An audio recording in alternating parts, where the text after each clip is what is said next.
The champagne flutes clinked like tiny bells of celebration, but all I heard was the sound of my own heartbeat drowning in disbelief. My father raised his glass higher, his smile wide and practiced, the kind he used at country club galas when he wanted to appear magnanimous. My mother dabbed at dry eyes with a silk handkerchief, performing grief she didn't feel. And Trevor, my older brother, stood there with his arm draped over the marble mantle like he owned the world, which apparently he now did. Before we jump back in, tell us where you're tuning in from. And if this story touches you, make sure you're subscribed, because tomorrow I've saved something extra special for you. They were toasting to grandmother Eleanor, to her legacy, to her generosity. But when I asked where my portion of the inheritance was, where the trust fund she'd always promised me had gone, the room fell silent. Then came the laughter. Not the nervous kind, not the apologetic kind, the cruel kind that cuts through your chest and settles in your bones. My father set down his glass and looked at me the way you'd look at a child asking for the moon. You were never meant for this kind of wealth, Olivia. You don't have the character for it. My mother nodded, her face soft with what she wanted me to believe was concern. We're protecting you, sweetheart. You've always been so fragile. Trevor's laugh was the loudest. He stepped toward me, his voice low and sharp. You really thought grandmother left you anything? You who couldn't even finish law school. You who's been waiting tables for 3 years. The words hit like stones, but what came next was worse. He shoved me.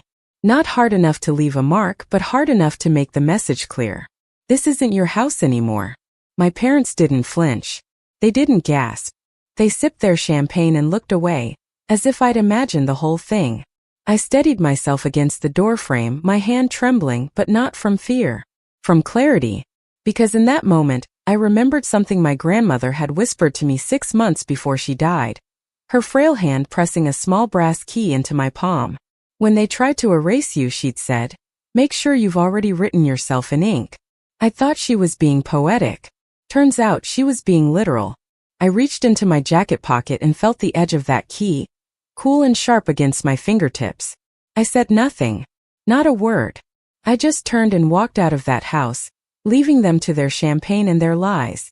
What they didn't know was that at exactly 3:47 that morning, a secure email had already been sent from an encrypted server. The subject line read, Bennett Estate Fraud Alert. The recipient was James Kirkland, Senior Wealth Manager at JPMorgan Private Bank. And the attachments included documents my grandmother had entrusted to me before her death. Documents that told a very different story than the one my family was celebrating. My name is Olivia Bennett, and this is the night I learned that silence isn't surrender. Sometimes it's the sharpest weapon you've got. The rain had been falling for hours by the time I made it back to my apartment in New Haven. It was a small place, nothing like the sprawling estate I'd grown up in, but it was mine. The heating was broken again, and the windows rattled every time a gust of wind hit, but none of that mattered. I sat at my kitchen table, the brass key in one hand and my phone in the other, staring at the email confirmation that had arrived in my inbox just minutes after I'd left the house. Your message has been successfully delivered to James Kirkland, JPMorgan Private Bank. A response is expected within 24 hours. I exhaled long and slow, feeling something settle inside me. For years I'd been told I was the problem, that I was too sensitive, too impractical, too unable to handle the responsibilities that came with the Bennett name. My father made sure everyone knew I'd dropped out of law school after 2 years. What he never mentioned was that I'd left because I'd caught him bribing a professor to change grades for Trevor, who was failing his ethics course. When I reported it, I became the troublemaker, the one who didn't understand how the world worked. My mother's favorite line was that I lacked resilience, that I gave up too easily. She said it at family dinners, at holiday parties, even once at my own college graduation ceremony when I walked across the stage with honors in finance. She'd smiled tightly and told the woman sitting next to her that I'd probably end up working retail. I'd spent 3 years proving her right, working at a restaurant near Yale's campus, serving people who looked through me like I was furniture. My parents never visited. Trevor came by once, ordered the most expensive item on the menu, and left a $5 tip on a $60 bill. He thought it was hilarious. But grandmother Eleanor had always seen me differently. She was my father's mother, a woman who'd built her own wealth long before she married into the Bennett family. She'd started with nothing, immigrant parents who worked in textile mills, and by the time she was 50, she owned a chain of boutique investment firms across New England. She didn't believe in handouts. She believed in preparation. Every Sunday for 10 years, she'd invite me to her lake house in Vermont. We'd sit in her study, surrounded by leather-bound books and the smell of old paper, and she'd teach me things my father refused to. How to read a balance sheet. How to spot fraud in financial documents. How to protect assets from people who'd smile at you while picking your pocket. She never told me why she was teaching me these things. I thought it was just her way of spending time together. But 3 months before she died, she called me to that same study and handed me a brass key and a small USB drive. Her hands were shaking, her illness already taking its toll, but her eyes were sharp as ever. "Olivia," she said, "your father thinks I don't know what he's been doing. He thinks I'm too old to notice. But I've been watching. I've been documenting. And when the time comes, you're going to need proof." She made me promise not to open the safety deposit box until after she was gone. Not to access the USB drive until I was certain I needed it. And most importantly, not to tell anyone in the family that she'd given me anything. I kept that promise. Even when she died 4 months ago, and the funeral turned into a parade of fake tears and scripted eulogies. Even when my father stood at the podium and talked about how much his mother had loved her family, her voice cracking at all the right moments. Even when the will was read 2 weeks later, and my name wasn't mentioned once. Not a single dollar. Not a single keepsake. The lawyer, Marcus Reed, who'd worked with our family for decades, looked at me with something like pity and said my grandmother had made her wishes very clear. Everything was to be divided between Richard, Patricia, and Trevor Bennett. I was excluded for reasons of fiscal irresponsibility and demonstrated incompetence. I'd sat there in that lawyer's office, surrounded by my family's smug satisfaction, and I didn't say a word. I didn't cry. I didn't argue. I just nodded, stood up, and left. My father caught up with me in the parking lot. He put his hand on my shoulder, his voice gentle in that way that made my skin crawl. "I know this is hard to understand, Olivia. But your grandmother was protecting you. You're not built for managing this kind of wealth. It would have destroyed you." I looked at his hand on my shoulder and then at his face. I smiled. "You're probably right, Dad." He seemed relieved. "Good. I'm glad you're being mature about this." What he didn't see was my other hand, the one tucked in my coat pocket, wrapped around that brass key. What he didn't know was that I'd already made an appointment at the bank for the next morning. What none of them knew was that grandmother Eleanor had been far more meticulous than they'd ever given her credit for. That night, I went to the safety deposit box at First National Bank in downtown Hartford. The vault was cold and silent, the kind of place where secrets go to wait. The attendant led me to box 317, inserted the bank's key, and waited for me to insert mine. The lock clicked open with a sound that felt like destiny. Inside was a single manila folder, thick and heavy. I didn't open it there. I took it home, spread the contents across my kitchen table, and felt my entire understanding of my family shift beneath me. The first document was a will. Not the one Marcus Reed had read in his office, but a different one. Dated 3 weeks before my grandmother's death. Handwritten on her personal stationery. Witnessed and notarized by an independent attorney in Burlington, Vermont. In it, she left her entire estate to me. $600 million in trusts, properties, investment accounts, and liquid assets. Every single cent. The second document was a letter in her handwriting. "My dearest Olivia, if you're reading this, then I am gone, and your father has already made his move. I've known for 2 years that he's been planning to contest my will. I've known that he forged documents claiming you were mentally incompetent. I've known that he's been siphoning money from my accounts, thinking I wouldn't notice. I noticed everything, but I needed proof. So I let him continue. I let him think he was getting away with it. And I documented every single transaction, every forged signature, every lie he told. The USB drive contains recordings, security footage, bank transfers, everything you need to prove what he's done. You were always the strong one, Olivia. Not Trevor. Not your father. You. And now it's time for you to show them exactly how strong you are." The third document was a detailed forensic accounting report, prepared by an independent firm my grandmother had hired. It showed a pattern of fraud going back 5 years.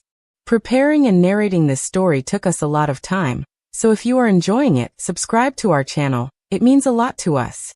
Now back to the story. My father had been using my old signatures from college loan applications, documents I'd signed when I was 19, and manipulating them onto new legal forms. He'd transferred over $80 million out of my grandmother's primary trust and into accounts under his control. He'd done it slowly, carefully, in amounts small enough not to trigger automatic audits. Trevor had helped. There was security footage from Bennett and Associates law firm showing him entering the office after hours, accessing files he had no authorization to touch, making phone calls while pretending to be me.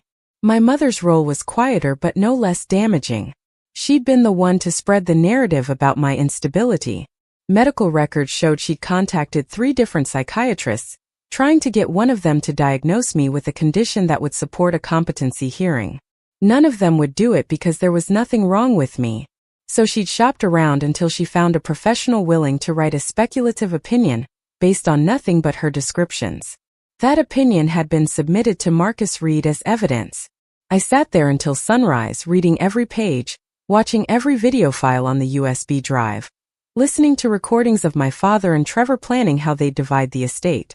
In one recording, Trevor laughed and said, "Olivia won't even fight it. She never does. She'll just disappear like she always does."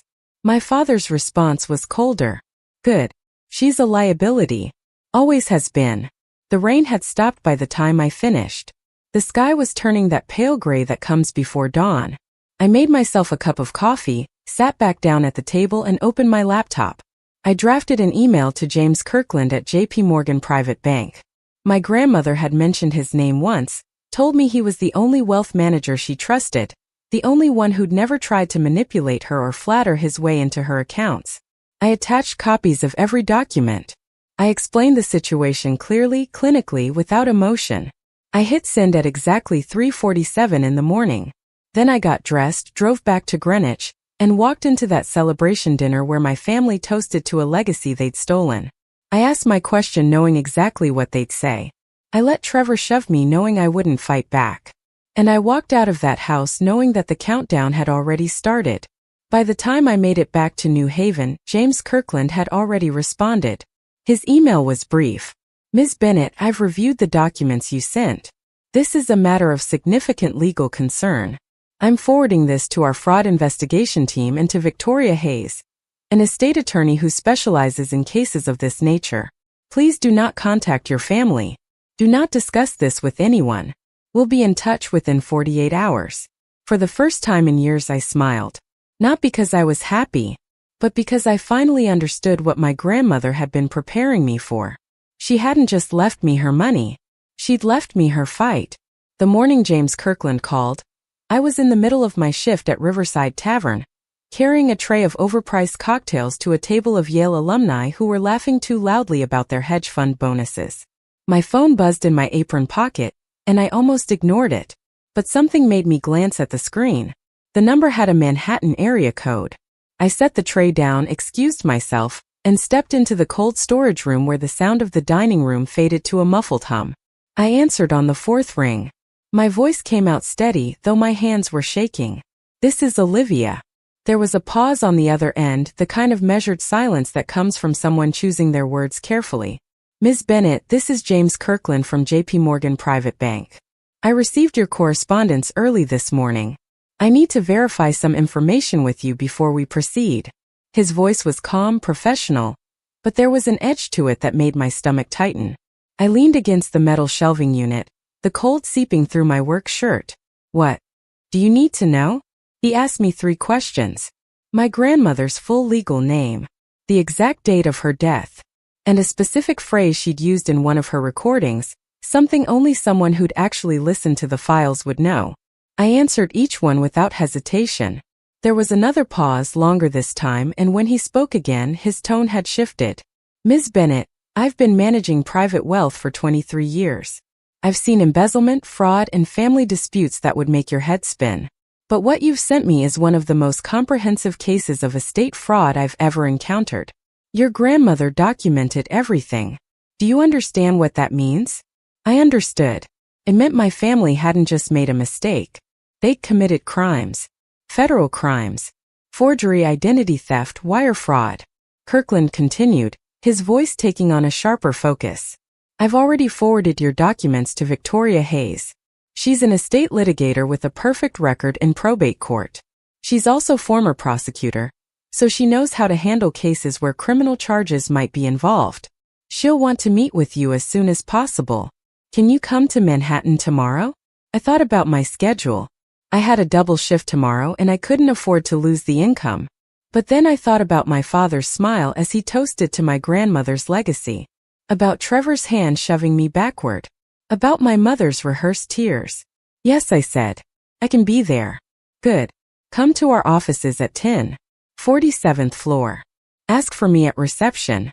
And Ms. Bennett, one more thing. Don't tell anyone where you're going. Not your roommate, not your friends, and especially not your family. If they know you're building a case, they'll start moving assets and destroying evidence.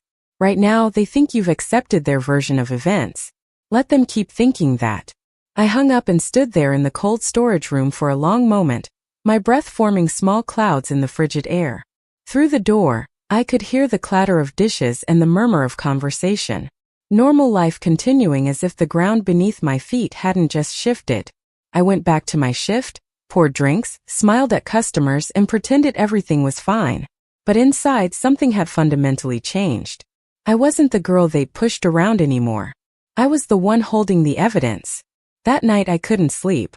I kept replaying moments from my childhood, looking for signs I'd missed. How many times had my father called me irresponsible? How many times had my mother suggested I wasn't quite capable of handling adult decisions?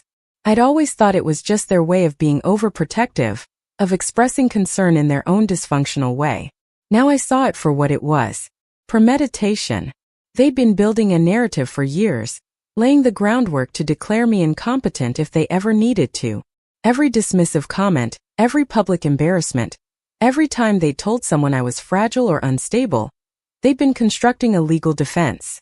I remember being 16 and overhearing my father tell someone at a dinner party that I had anxiety issues. I didn't.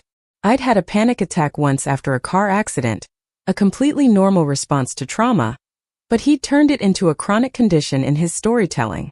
I remember being 22 and having my mother tell a family friend that I'd been hospitalized for exhaustion. That wasn't true either. I'd had the flu and spent one night in urgent care for dehydration. But in her version, I'd collapsed from mental strain.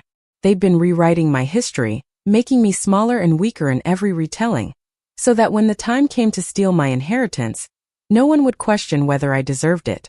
The next morning, I took the train into Manhattan. The city was bright and cold, the kind of October day where the light seemed sharper than it should be. I dressed carefully, wearing the one good suit I owned, a charcoal gray pantsuit I'd bought for law school interviews years ago. It still fit, though it felt strange after so many months of wearing jeans and the tavern's required black shirt. I arrived at the JPMorgan building with 20 minutes to spare. The lobby was all glass and steel, filled with people who moved with the confidence of those who knew exactly where they belonged. I gave my name at reception, and within minutes, an assistant appeared to escort me upstairs. The elevator rose so smoothly I barely felt the movement. When the doors opened on the 47th floor, I stepped into a different world. The walls were lined with dark wood. The carpet was so thick my footsteps made no sound. Everything spoke of old money and older power. The assistant led me down a corridor to a corner office with floor-to-ceiling windows overlooking the Manhattan skyline. James Kirkland stood as I entered. He was older than I'd expected, maybe late 50s, with gray hair and sharp eyes that assessed me in a single glance. Ms. Bennett, thank you for coming. Please sit down. I sat in one of the leather chairs across from his desk. Before I could say anything, the door opened again and a woman walked in. She was younger than Kirkland, maybe 40, with dark hair pulled back in a sleek bun and the kind of presence that made you sit up straighter without realizing it. This is Victoria Hayes, Kirkland said. She's reviewed everything you sent me. Victoria extended her hand, and her grip was firm. Ms. Bennett, I'm going to be direct with you because we don't have time for anything else. What your family has done is prosecutable under both state and federal law. The question is how you want to proceed. Do you want to settle this quietly? Or do you want to fight? I met her eyes. I want them to answer for what they've done. She smiled, but there was no warmth in it. Good. Because if we're going to do this, we're going to do it right. She sat down and opened a leather portfolio, pulling out a thick stack of documents. I've spent the last 18 hours going through everything your grandmother left you. The woman was meticulous. She has recordings of conversations with your father where he admits to forging documents. She has bank statements showing transfers that your family made without authorization. She even has emails between your brother and Marcus Reed discussing how to structure the fake will to make it look legitimate. Kirkland leaned forward. The problem we're facing is that your family has already begun to execute their plan. They've filed the fraudulent will with Hartford Probate Court. They've transferred significant assets into accounts under their control. They've established themselves as the legitimate heirs in the eyes of the law. If we want to challenge that, we need to move fast and we need to be strategic. Victoria pulled out another document.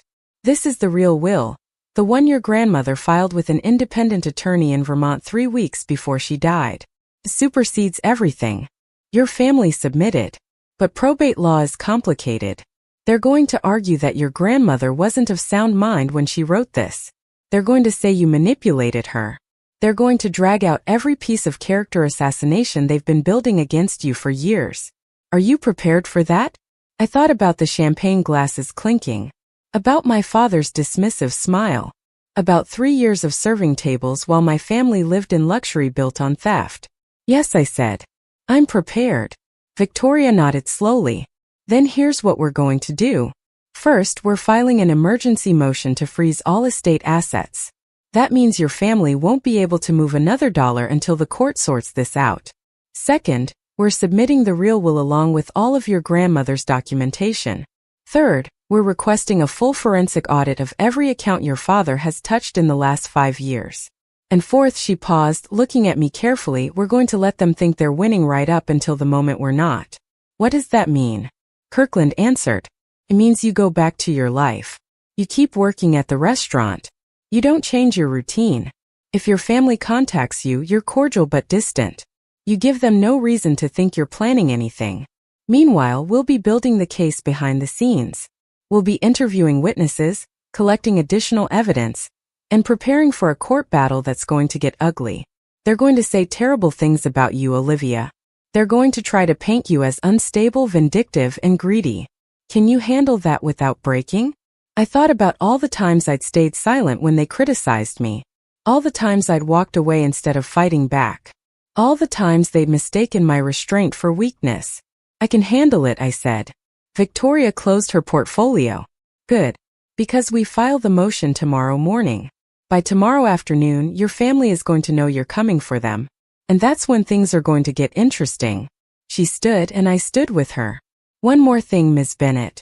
When this goes to court, and it will go to court, you cannot show anger. You cannot show bitterness. You present the facts, let the evidence speak, and trust that the truth is loud enough on its own. Emotion is what they'll use against you. Don't give them the ammunition. I left the JPMorgan building and walked for a while, letting the cold air clear my head.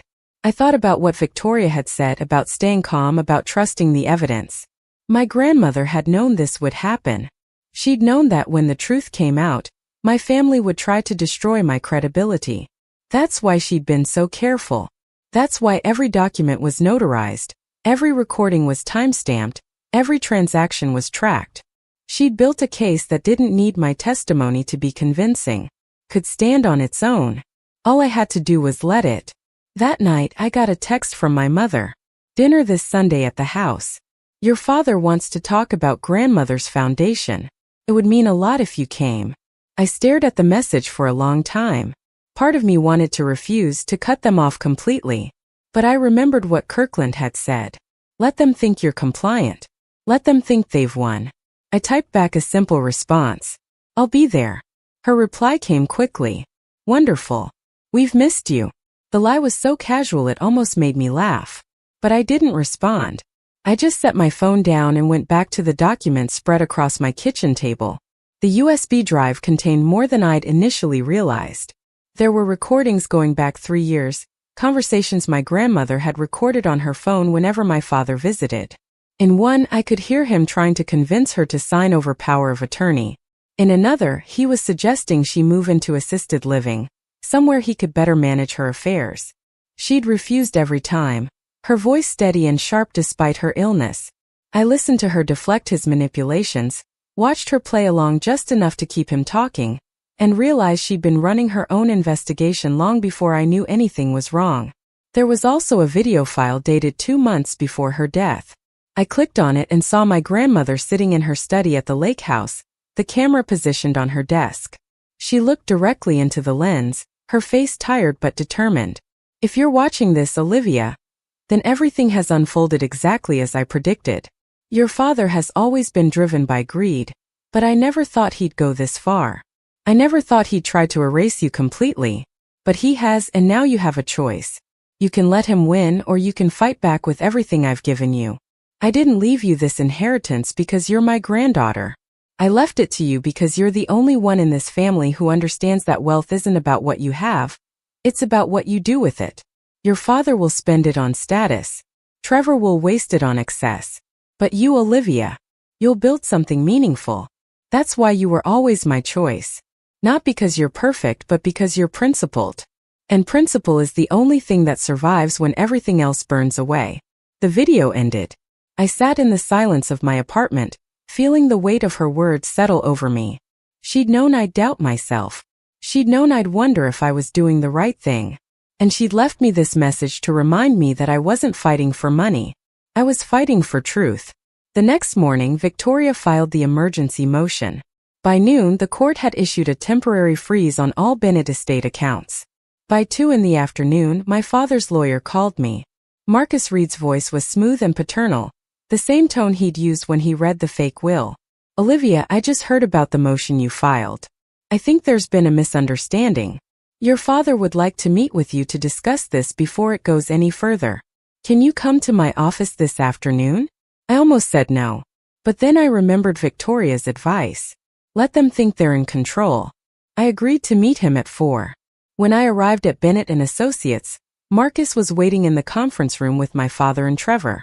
My mother wasn't there, which surprised me until I realized they were probably trying to keep this meeting calm and rational.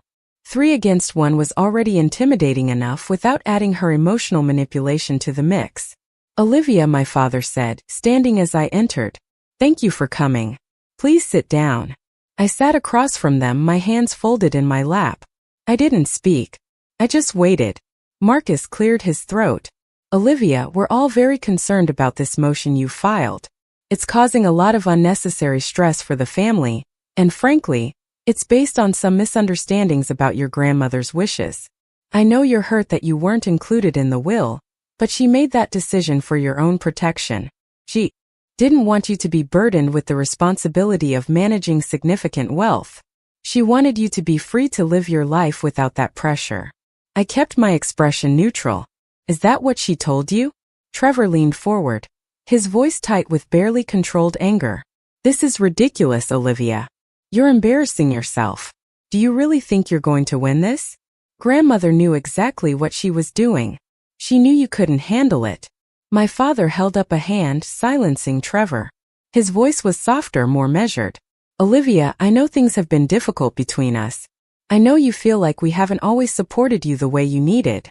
And I take responsibility for that. But this isn't the way to resolve our family issues. If you drop this motion, we can sit down together and work out an arrangement. A trust fund. A monthly stipend. Something that ensures you're taken care of without the burden of managing the entire estate. I let the silence stretch. Then I spoke, my voice calm and clear. I'm not interested in arrangements. I'm interested in the truth. Marcus's eyes narrowed slightly. The truth is what we've presented to the court. Your grandmother's legitimate will, properly witnessed and executed. Anything else is fabrication. I reached into my bag and pulled out a single document, a copy of the real will. I slid it across the table. This is the will she filed with an independent attorney in Vermont 3 weeks before she died.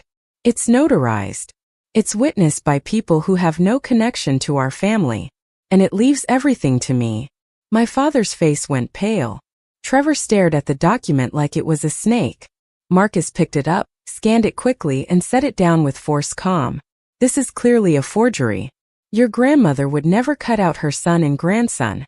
I stood up. Then I guess we'll let the court decide. As I walked toward the door, my father's voice stopped me. Olivia, if you go through with this, you're destroying this family. You're tearing apart everything we've built. I turned back to look at him. You tore it apart when you forged my signature. You destroyed it when you decided stealing was easier than honesty. I'm just making sure everyone knows what you did. I left the conference room and walked out of Bennett and Associates for the last time, feeling lighter than I had in years. The freeze on the estate accounts hit my family like a tsunami. Within 48 hours, the consequences started rippling outward in ways I hadn't anticipated. Trevor's black Mercedes got repossessed from the country club parking lot. My mother's platinum credit card was declined at her favorite boutique on Greenwich Avenue. And my father, who'd already put down a deposit on a winter villa in Provence, received a polite but firm email from the French realtor explaining that without proof of liquidity, the sale could not proceed. I learned all of this not from them, but from Victoria Hayes, who'd made it her business to monitor every financial move they attempted. She called me on a Thursday evening, while I was prepping vegetables in the kitchen at Riverside Tavern. Ms. Bennett, they're starting to panic.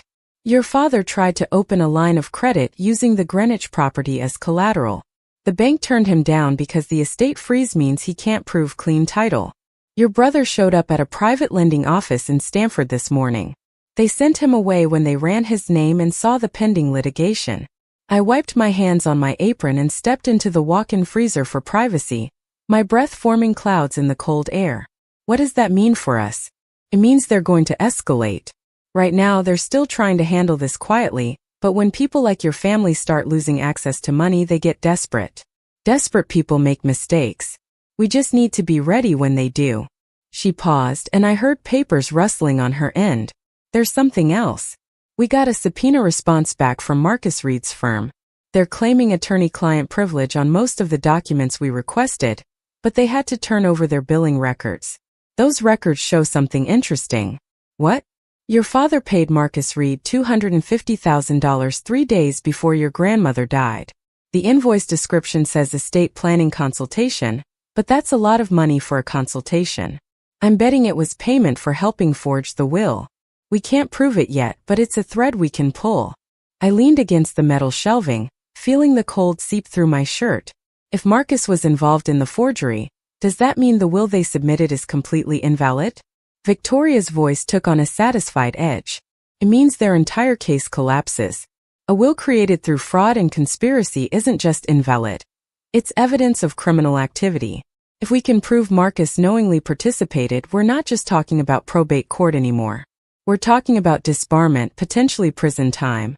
Keep going to work, keep your routine normal, and let them think they still have options.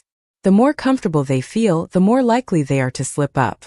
I went back to my shift, diced onions until my eyes watered, and served drinks to people who had no idea that the girl bringing their old fashions was in the middle of dismantling a multimillion-dollar fraud. But my mind was elsewhere, calculating angles, anticipating moves. My father was a chess player. He'd taught Trevor and me when we were kids, though Trevor never had the patience for it. I'd gotten good enough to beat my father once when I was 14. He'd smiled and told me I played well. Then he never played me again. Sunday dinner arrived with the weight of an execution. I'd almost canceled 3 times, but Victoria had been clear. Go. Be pleasant. Let them show you who they are. I drove to Greenwich in my 12-year-old Honda, parking behind Trevor's replacement vehicle, a rented BMW that screamed desperation. The house looked the same as always, stately and cold, with its white columns and perfectly manicured lawn. Fall leaves scattered across the driveway in shades of red and gold. Nature's reminder that everything eventually dies. My mother answered the door wearing pearls and a cashmere sweater, her smile tight and practiced. Olivia, sweetheart, come in. You must be freezing. The house smelled like roasted chicken and something floral. One of those expensive candles she bought from a boutique in Manhattan. My father was in the living room, standing by the fireplace with a scotch in his hand. He looked older than I remembered, the lines around his eyes deeper, his shoulders slightly hunched. Trevor sat on the couch, scrolling through his phone with the studied indifference of someone trying very hard to appear unconcerned. Olivia, my father said, gesturing to the chair across from him, Please sit. We're glad you came. I sat, keeping my coat on. I'm not staying long. I have a shift tonight. My mother's smile faltered. Surely you can take one evening off. We so rarely get to see you anymore. That's because you spent the last 3 years pretending I didn't exist, I thought, but didn't say. Instead, I just folded my hands in my lap and waited. The silence stretched uncomfortable and thick, until finally my father cleared his throat. Olivia, we need to talk about this situation with your grandmother's estate. This legal action you've taken, it's tearing the family apart. Your mother is having trouble sleeping. Trevor's business prospects are being damaged. And frankly, I'm concerned about what this is doing to your own reputation. Going to war with your family over money, it doesn't look good. I met his eyes. Neither does stealing from your daughter. His jaw tightened. I have never stolen anything from you. Everything I've done has been in accordance with your grandmother's wishes, and in the best interest of this family. Then why did you pay Marcus Reed $250,000 3 days before grandmother died? The question landed like a grenade. My mother's face went white. Trevor's phone clattered to the floor. My father's expression cycled through shock, anger, and then a forced calm that was somehow worse than either. I don't know what you're talking about. Victoria Hayes has the billing records. Estate planning consultation. That's an interesting way to describe conspiracy to commit fraud. My mother found her voice shrill and trembling. How dare you come into this house and accuse your father of being a criminal?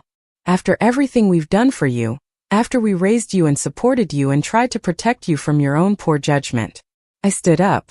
You didn't raise me. Grandmother did. Every important thing I know she taught me. And as for supporting me, you spent 3 years telling everyone I was incompetent while you forged my signature on legal documents. Don't talk to me about what you've done for me.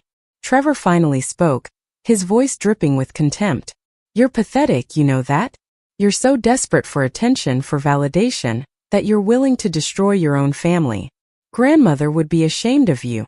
I turned to look at him, this man who'd shoved me and laughed, who'd pretended to be me on phone calls to lawyers, who'd spent his entire life coasting on my father's money and my grandmother's name. Would she?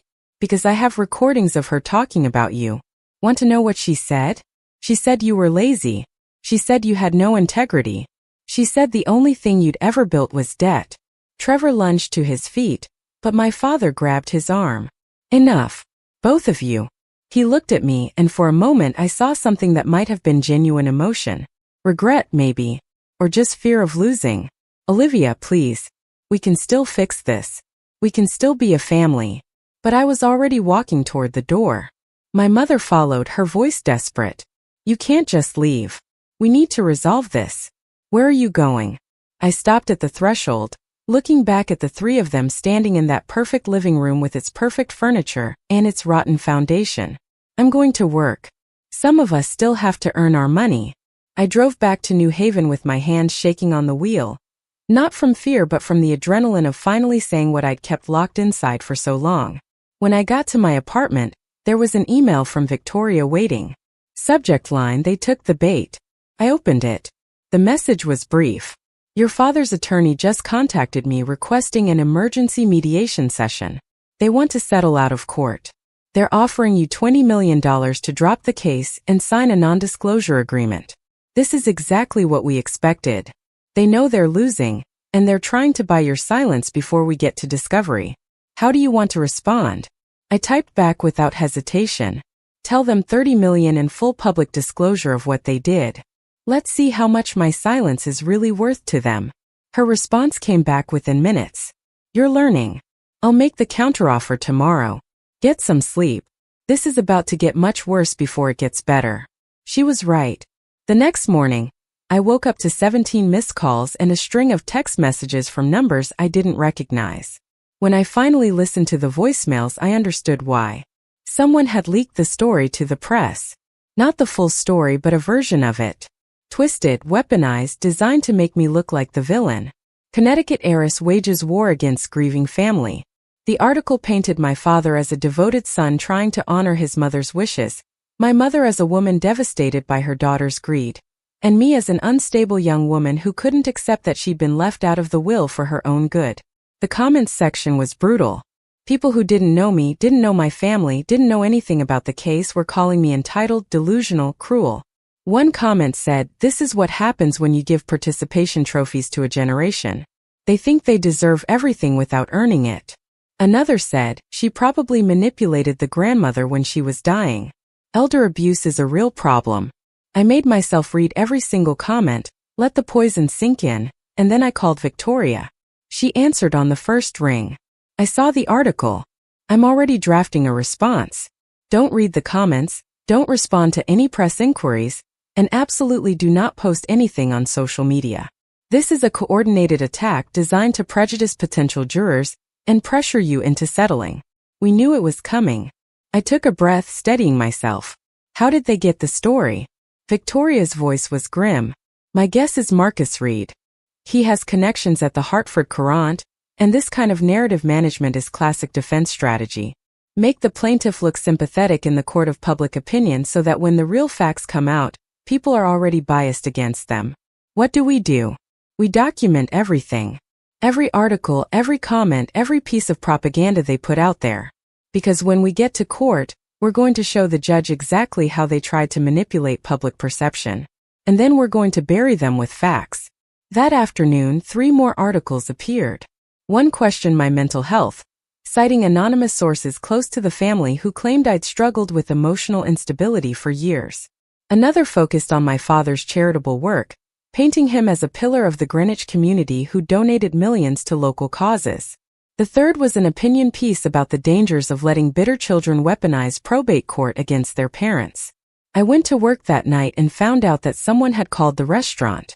My manager pulled me aside before my shift started, his expression uncomfortable. "Olivia, I got a weird call today. Someone asking questions about you. Whether you were reliable, whether you'd ever had problems with customers, whether you seemed stable." I told them it was none of their business, but I thought you should know. I felt my stomach drop. What did they say their name was? He shrugged. They didn't. Just said they were doing a background check. I thanked him and went to start my shift, but my hands were shaking as I tied my apron. They were investigating me, trying to find anything they could use to support their narrative. I called Victoria from the walk-in freezer during my break. "They're digging into my employment history," I told her. My manager said someone called asking questions. Her response was immediate. "That's harassment and it's potentially illegal depending on what they're claiming to be investigating. Give me the restaurant's contact information. I'm going to have our firm send them a cease and desist. If they want information about you, they can request it through proper legal channels. But Olivia, I need you to prepare yourself. This is going to get more invasive. They're going to contact your friends, your former professors, anyone who's ever known you. They're going to try to find someone willing to say something negative about you, even if it's taken out of context." I leaned against the cold metal wall. What if they find something? Everyone has something. Victoria was quiet for a moment. Then she said, "Everyone does have something. The question is whether you're willing to own your truth before they can weaponize it. Is there anything in your past that they could use against you? Anything you haven't told me?" I thought about it. I dropped out of law school, but that was already public knowledge. I'd had a few relationships that ended badly, but nothing dramatic.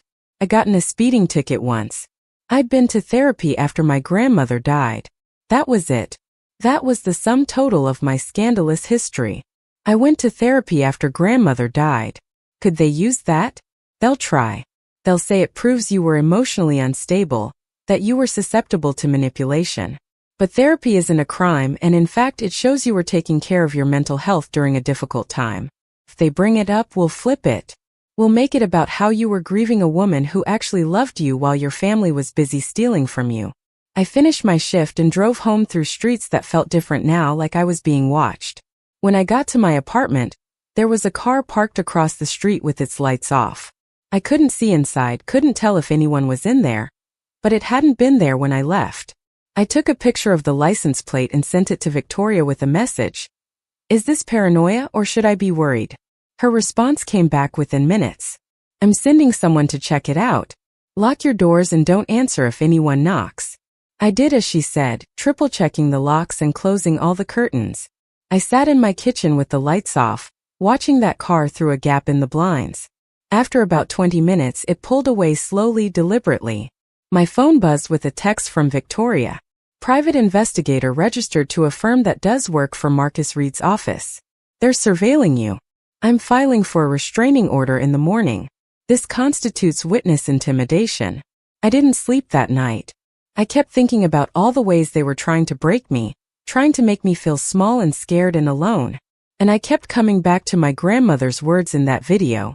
You're the only one in this family who understands that wealth isn't about what you have. It's about what you do with it. She'd known this would be hard. She'd known they'd come after me with everything they had. And she trusted me to stand firm anyway. The next morning, I woke up to another article.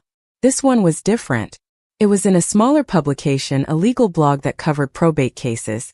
The headline read, Bennett estate case raises questions about elder financial abuse. The article was balanced, factual, and didn't take sides. But it laid out the timeline of my grandmother's final months, the sudden changes to her estate planning, and the unusual amount of money my father had paid to his attorney right before her death. It quoted an expert in estate law who said, when you see this kind of pattern, large payments to attorneys, rush changes to legal documents, family members being excluded without clear explanation, it raises red flags. This is worth investigating thoroughly. I forwarded the article to Victoria. Is this us? Her response was immediate. Not directly, but I may have had a conversation with a colleague who happens to write for that blog. Sometimes the truth just needs a little help finding its audience. The article got picked up by 2 larger publications by noon. By evening, it was trending on legal Twitter. People who actually understood probate law were asking questions, pointing out inconsistencies in my family's story, noting how strange it was that a woman who'd been sharp and capable until her final days would suddenly cut out her granddaughter without explanation. The narrative was shifting slowly but surely. That night my father called me. I almost didn't answer, but something made me pick up. His voice was strained, tight with barely controlled fury. You're making a mistake, Olivia. You're burning bridges you'll never be able to rebuild. I'm giving you one last chance to end this. Take the settlement offer. $30 million. More money than you'll ever need. Walk away and let us mourn our mother in peace. I let him finish. Let the silence stretch between us. Then I said, you're not mourning her. You're spending her money. There's a difference. He hung up without another word. 2 days later, Victoria called with news. The forensic accountant just sent over his preliminary report. You need to see this. She emailed me the document, and I read it sitting at my kitchen table with a cup of coffee going cold in my hands. The accountant, Thomas Whitmore, had traced my father's financial activities going back 7 years. What he'd found was staggering. My father hadn't just stolen from my grandmother's estate. He'd been siphoning money from her accounts for years, small amounts at first, then larger ones as he got bolder. The total came to over $120 million. But that wasn't all. The report showed that my father had also taken out loans using my grandmother's properties as collateral, loans she never knew about. He'd forged her signature on mortgage documents, on refinancing paperwork, on applications for lines of credit. He'd built a house of cards that was only standing because she'd been too ill in her final months to notice what he was doing. And the cherry on top, the thing that made my blood run cold, was that he'd also forged my signature. Not just on the estate documents but on tax returns going back 3 years. He'd claimed me as a dependent to reduce his own tax liability, forging my signature on forms that stated I made no income even though I'd been filing my own returns all along. I called Victoria, my voice shaking. He committed tax fraud using my identity. This isn't just about the inheritance anymore. She was quiet for a moment, and I could hear the smile in her voice when she finally spoke. No, it's not. This is federal now. The IRS doesn't play games with identity theft and tax fraud. I'm forwarding this report to the appropriate authorities. Your father just graduated from civil litigation to criminal investigation. Everything was accelerating, spinning faster than I could process. What had started as a fight over my grandmother's estate had become something much larger. A systematic pattern of fraud that had touched multiple government agencies and dozens of financial institutions. That weekend, federal agents showed up at my father's house.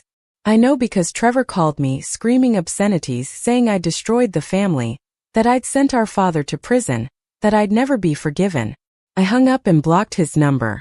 Then I sat in my apartment, feeling the weight of what I'd set in motion. My grandmother had given me the evidence, but I'd been the one to light the fuse. There was no going back now. The explosion was coming, and all I could do was stand clear and hope the foundation I was standing on was stronger than the one they'd built on lies.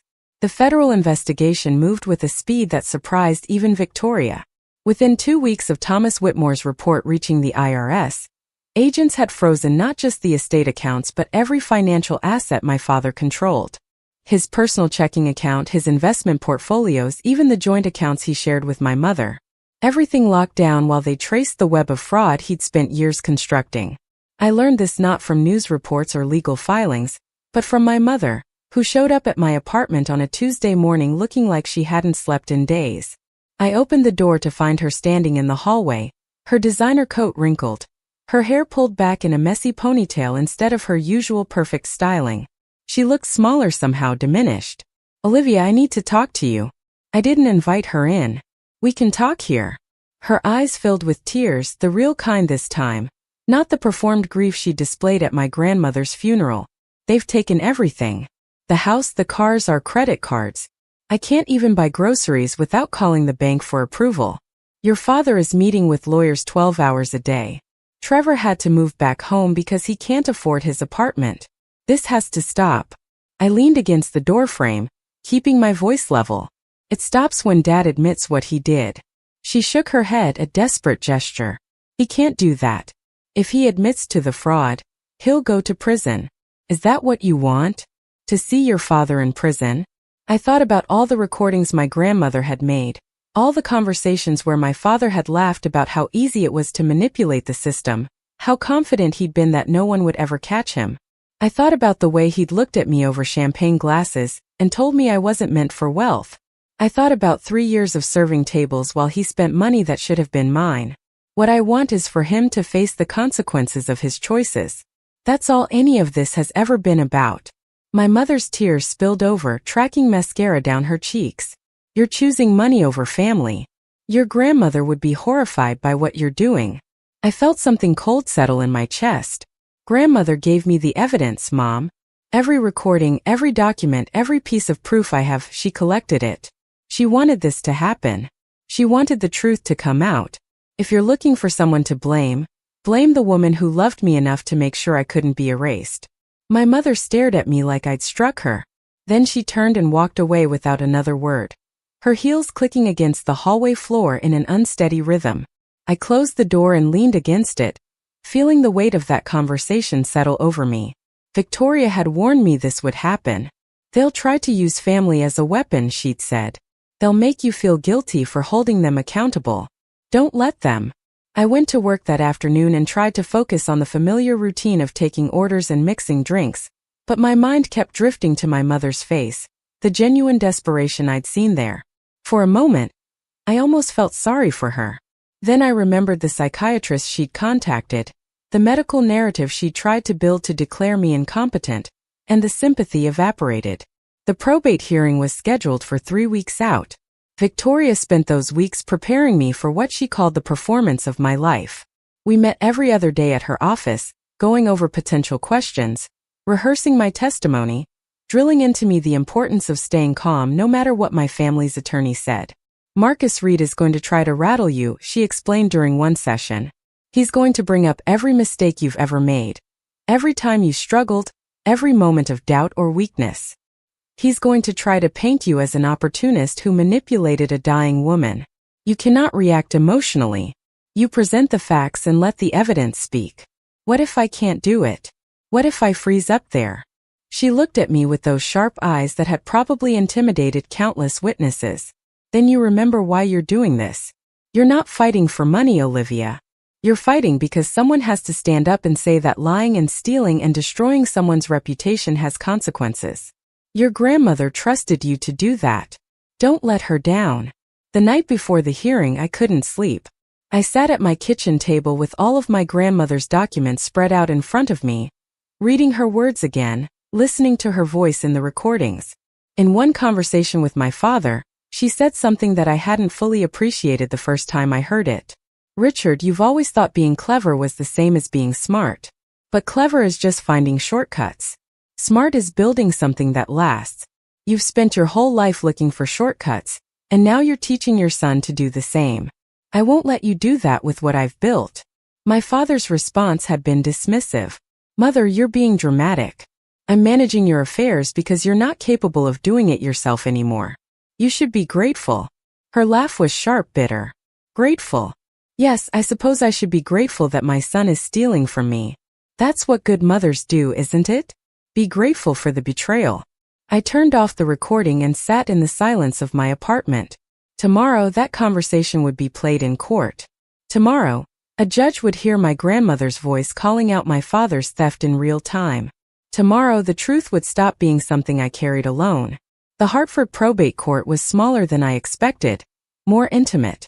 Dark wood paneling, high ceilings, and a judge's bench that seemed to loom over everything else. I arrived early with Victoria. Both of us dressed in dark suits that projected competence and seriousness. My father, mother, and Trevor arrived 20 minutes later with Marcus Reed and 2 associates. We didn't make eye contact. We took our seats on opposite sides of the courtroom like opposing armies waiting for battle to begin. Judge Margaret Thornton entered at exactly 9 in the morning. She was probably in her 60s, with silver hair and an expression that suggested she'd seen every variety of family drama probate court could offer and was unimpressed by all of it. She reviewed the case files in silence for what felt like an hour but was probably only 5 minutes. Then she looked up at both tables. This court has received motions from both parties, extensive documentation, and allegations of fraud that, if proven, would constitute serious criminal activity. Before we proceed with testimony, I want to make something clear. I'm not interested in family grievances or emotional appeals. I'm interested in evidence and law. If you cannot provide concrete proof for your claims, do not waste this court's time. Do both parties understand? Victoria and Marcus both acknowledged her statement. Judge Thornton nodded. Mr. Reed, you filed the original petition for probate based on a will dated 14 months before Eleanor Bennett's death. Ms. Hayes, you're challenging that will with a document dated 3 weeks before her death. We'll begin with the question of testamentary capacity and undue influence. Mr. Reed, call your first witness.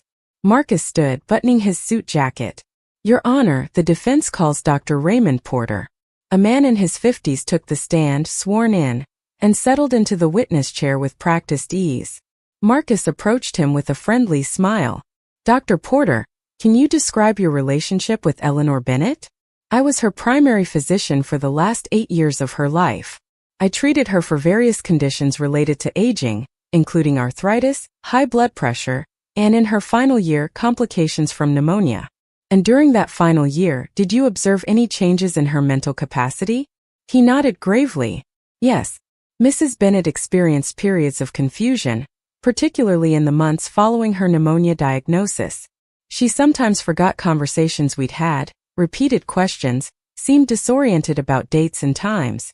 It's consistent with what we often see in elderly patients dealing with serious illness and strong medications. Marcus nodded sympathetically.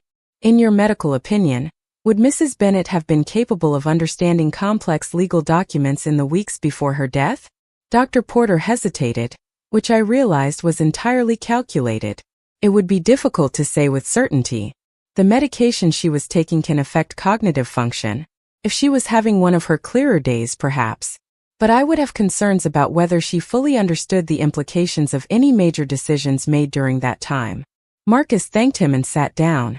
Victoria stood, and I could see the shift in her posture, the way she moved like a predator who'd spotted weakness. Dr. Porter, you testified that Mrs. Bennett sometimes forgot conversations and seemed confused about dates. How often did this happen? He shifted slightly. It varied. Some weeks more than others. Can you give me a specific number? How many times in her final 3 months did you personally observe this confusion? He frowned. I don't have an exact number. Was it every visit? Most visits? A few visits?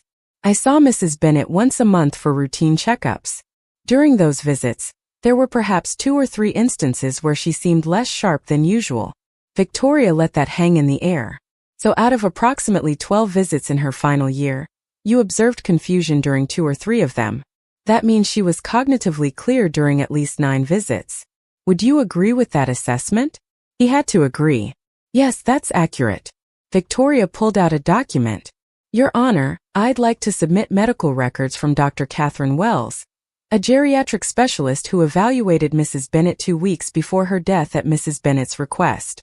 Dr. Wells's evaluation, which includes cognitive testing, shows that Mrs. Bennett scored within normal ranges for her age on all assessments. She was oriented to time, place, and person. Her memory was functional. Her decision-making capacity was intact. She handed copies to the judge and to Marcus, whose expression tightened. Dr. Porter, were you aware that Mrs. Bennett sought a second opinion regarding her mental capacity? No, I was not. And if a specialist in geriatric medicine evaluated her and found her fully competent, would that change your testimony about her ability to understand legal documents? He hesitated again, but this time there was nowhere to hide. It would suggest she was having a clear period, yes. Victoria smiled. No further questions. The rest of the morning proceeded in similar fashion. Marcus called witnesses who testified about my grandmother's declining health, the strain of managing her business affairs, the concern her family had expressed about her decision-making. Victoria systematically dismantled each testimony with medical records, financial documents, and recorded phone calls that showed my grandmother sharp, focused, and fully aware of what she was doing. During the lunch recess, Victoria and I sat in a small conference room down the hall from the courtroom. You're doing well, she said, reviewing her notes. This afternoon they're going to call your father. That's when things get difficult. What do I need to know? She looked up at me. He's going to lie. He's going to lie smoothly, confidently, and convincingly. He's going to paint himself as a devoted son who was only trying to protect his mother's legacy. And you're going to have to sit there and watch people believe him, at least initially. Can you do that? I thought about all the times I watched him lie before. All the dinner parties where he'd told stories that weren't true, the business meetings where he'd promised things he had no intention of delivering, the 1,000 small deceptions that had made up the fabric of my childhood. Yes, I said. I can do that. When court resumed, Marcus called my father to the stand. Richard Bennett walked up with his head high, his expression somber but composed. He wore a dark suit and a tie my grandmother had given him years ago, a calculated choice meant to remind everyone of his connection to her. Marcus began with softball questions. Tell us about your relationship with your mother. My father's voice was steady, warm. My mother was an extraordinary woman, strong, independent, brilliant with business. We were very close. I spoke with her almost every day, helped her manage her affairs as she got older. It was my privilege to support her in her final years. Did she ever express concerns about Olivia? He nodded slowly, as if the admission pained him. Yes, my mother loved Olivia very much, but she worried about her. Olivia has always been sensitive, prone to anxiety. She dropped out of law school, struggled to maintain steady employment. My mother felt that leaving her a large inheritance would be a burden rather than a blessing. She wanted Olivia to build her own life without the pressure of managing significant wealth. It was an act of love, not exclusion. I felt Victoria's hand on my arm, a silent reminder to stay still, stay calm. Marcus continued. The petitioner has presented an alternate will, one that leaves everything to Olivia. Do you believe your mother was of sound mind when she allegedly created that document? My father's expression grew pained. I think my mother was frightened. She was dying, she knew it, and I think someone took advantage of that fear. I don't want to believe Olivia would manipulate her grandmother, but the timing is suspicious. This will appear just weeks before my mother's death, after months of Olivia spending increasing amounts of time alone with her. I can't prove undue influence, but I have my concerns. The words landed like accusations, precise and poisonous. Marcus asked a few more questions, then yielded to Victoria. She stood slowly, deliberately, letting the silence build. Mr. Bennett, you testified that you spoke with your mother almost every day. Is that correct? Yes, that's correct.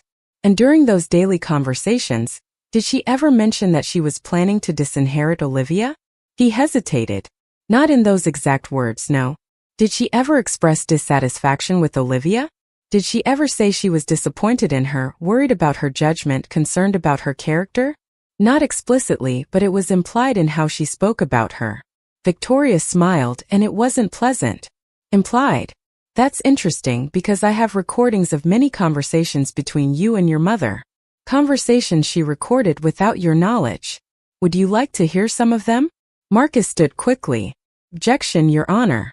We weren't notified that recordings would be introduced. Victoria turned to the judge. Your Honor, these recordings were included in our initial evidence submission 3 weeks ago.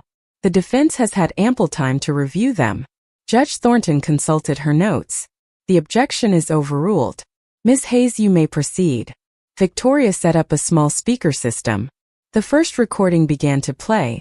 My grandmother's voice clear despite her illness. Richard, I know what you've been doing. I've known for months. I hired forensic accountants. I've seen the transfers, the forged signatures, the loans you took out against my properties. Did you really think I wouldn't notice? There was a long silence on the recording. Then my father's voice, caught off guard. Mother, I don't know what you're talking about. Those were legitimate transactions for estate management. Don't insult my intelligence. You've stolen over $100 million from me. You forged legal documents. And now you're trying to position yourself to take everything when I die. I won't let you do it, Richard. I'm changing my will. Everything goes to Olivia because she's the only one in this family I can trust. The recording ended. The courtroom was absolutely silent. My father's face had gone gray. Victoria let the moment breathe before she spoke again. Mr. Bennett, you just testified that your mother never expressed dissatisfaction with you. Would you like to revise that testimony? His voice came out hoarse. That conversation was taken out of context. She was confused, angry about her illness. She didn't mean those things. Victoria played another recording. Then another. Each one featured my grandmother clearly, lucidly explaining what my father had done and why she was excluding him from her will. In one particularly damning conversation, my father actually admitted to the transfers, claiming they were for tax purposes, for protecting family assets, for estate planning strategies my grandmother was too ill to understand. After the fourth recording, Victoria stopped. Your Honor, I have 16 more of these conversations. Each one demonstrates that Eleanor Bennett was fully aware of what her son had done and was making informed, deliberate choices about her estate. I can play them all if necessary. Judge Thornton shook her head. That won't be necessary. The court has heard sufficient evidence of Mrs. Bennett's mental state and her intentions. She looked at my father, still sitting in the witness box looking like he'd been struck. Mr. Bennett, you testified that you never stole from your mother. Do you maintain that testimony? He opened his mouth, closed it, opened it again. I did what I thought was best for the family's financial security. That's not what I asked. Did you transfer money from your mother's accounts without her explicit authorization?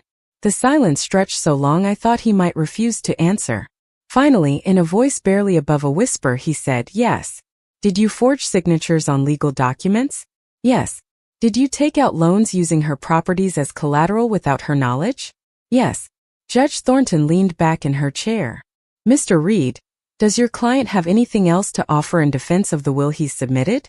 Marcus looked like he wanted to sink through the floor. No, Your Honor. Then we're done for today.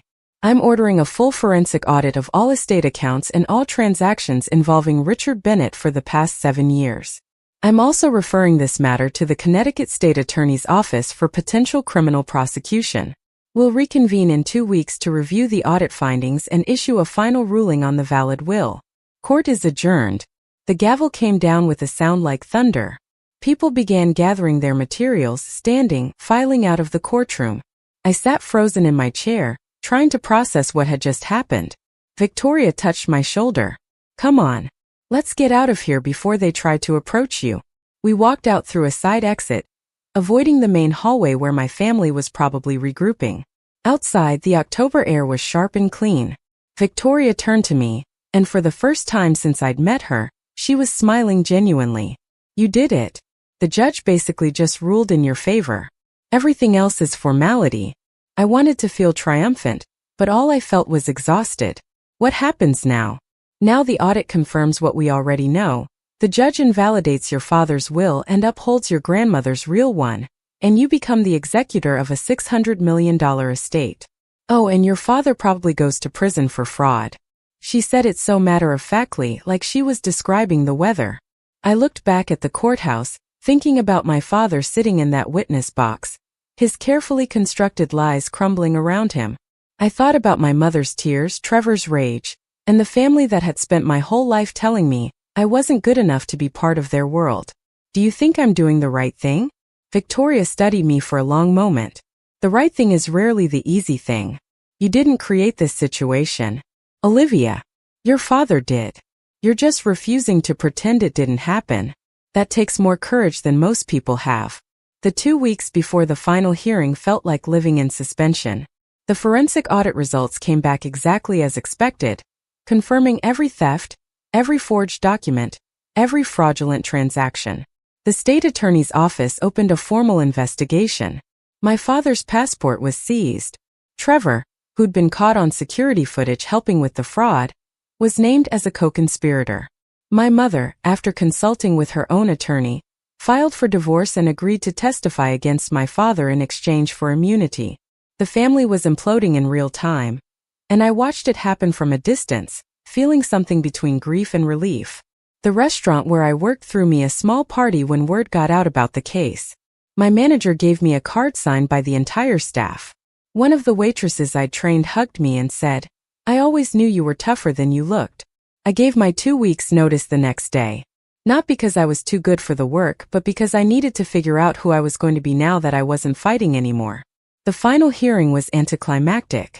Judge Thornton reviewed the audit, acknowledged the state attorney's ongoing investigation, and ruled that Eleanor Bennett's final will, the one leaving everything to me, was valid and enforceable. The will submitted by Richard Bennett was declared fraudulent and void. I was named executor of the estate with immediate effect. My father wasn't present. He'd been arrested 2 days earlier on multiple counts of fraud and was being held pending bail hearing. Trevor was under house arrest. My mother sat in the back of the courtroom alone, her face carefully blank. When the judge's gavel came down for the final time, she stood and left without looking at me. I walked out of that courthouse with Victoria beside me, and for the first time in months I felt like I could breathe. "It's over," I said. She shook her head slightly. "No. Now it begins. You have an estate to manage, decisions to make about properties and investments and foundations. You have a responsibility to honor what your grandmother built. That's bigger than any court case." She was right. The next morning I had my first official meeting at JPMorgan Private Bank, not as a petitioner or a plaintiff, but as a client. James Kirkland greeted me in that same corner office where this had all started, but this time his handshake felt different. Congratulatory. Respectful. "Ms. Bennett, welcome. Your grandmother would be very proud of what you've accomplished." We sat down and he walked me through the portfolio. $600 million in assets spread across real estate, stocks, bonds, private equity, and a dozen business ventures my grandmother had invested in over her lifetime. It was overwhelming and humbling and terrifying all at once. I asked him the question that had been keeping me awake for days. What would she have wanted me to do with this? He smiled. "She told me once that money is just stored potential. It's only meaningful if you use it to create something that matters." "What matters to you, Olivia?" I thought about the restaurant workers who'd supported me, the people grinding through double shifts just to make rent. I thought about students dropping out of school because they couldn't afford tuition. I thought about my grandmother sitting in her study teaching me finance because she believed I was worth the investment. I want to create opportunities for people who get told they're not good enough. Scholarships for students who have to work their way through school. Grants for small businesses owned by people the banks won't take seriously. I want to build something that helps people prove everyone wrong the way grandmother helped me prove my family wrong. Kirkland nodded slowly. "Then that's what we'll do. Let's start planning." Over the next 3 months, I worked with Victoria, Kirkland, and a team of advisors to establish the Eleanor Bennett Foundation. We focused on 3 areas: education funding for non-traditional students, small business grants for entrepreneurs from underrepresented backgrounds, and legal assistance for people fighting financial fraud and elder abuse. Every program was designed to help people who'd been dismissed, overlooked, or underestimated. People like me. The foundation launched on what would have been my grandmother's 82nd birthday. The announcement made regional news, partly because of the estate case that had preceded it, partly because it was rare to see this kind of wealth being deployed so specifically toward social mobility. I did one interview with a financial reporter who asked me if I felt vindicated. I thought about the question carefully before answering. Vindication suggests I was trying to prove something. I wasn't. I was trying to tell the truth. My family built their entire defense on the idea that I wasn't capable, wasn't stable, wasn't worthy. But capability isn't about never struggling. It's about what you do when people count you out. My grandmother taught me that. Now I'm trying to teach it to others. The interview ran with the headline, Bennett heiress turns family fortune into second chances. I didn't love being called an heiress, but I supposed it was accurate. What I'd inherited wasn't just money. It was responsibility, purpose, and a reminder that sometimes the people who believe in you least are the ones who teach you most about your own strength. My father's trial was scheduled for the following spring. I wouldn't have to testify, the evidence was overwhelming without my testimony, but I planned to be there anyway. Not for revenge, but for closure. To watch him face the consequences of choices he'd made long before I ever fought back. My mother reached out once more, a month after the foundation launch. She sent a letter, handwritten on her personal stationery. Olivia, I know I can't undo the past year. I know I failed you as a mother in ways I'm only beginning to understand. But I want you to know that I'm proud of what you're doing with the foundation. Your grandmother would be proud too. I'm not asking for forgiveness. I'm just asking you to know that I see you now. I really see you. I read the letter twice, then filed it away in a folder labeled Future. Maybe someday I'd be ready to rebuild something with her. Maybe not. Either way, it would be my choice made on my terms. On a cold morning in November, exactly 1 year after my grandmother's death, I drove up to her lake house in Vermont. The foundation owned it now, and we were in the process of converting it into a retreat center for the students and entrepreneurs we supported. But before the renovations began, I wanted to spend one more night there the way it had been. I sat in her study, surrounded by the same books and papers where she'd taught me everything that mattered. I opened my laptop and checked the foundation's accounts. In its first 3 months, we'd funded 42 scholarships, 12 business grants, and provided legal assistance to 8 families fighting estate fraud cases similar to mine. 42 people who might otherwise have given up were now in school. 12 businesses that banks had rejected were now operating. 8 families were fighting back against people who thought they were too weak to resist. I pulled up the photo from my grandmother's funeral, the only one I'd kept. She was in her casket, peaceful, wearing the pearls she'd loved. Someone had tucked a note into her hands. I'd written it the night before the service, when I still thought I was going to have to accept my family's version of events. The note said simply, "I'll make you proud. Promise." I kept that promise. Not in the way I'd imagined when I wrote it, but in a way that felt truer.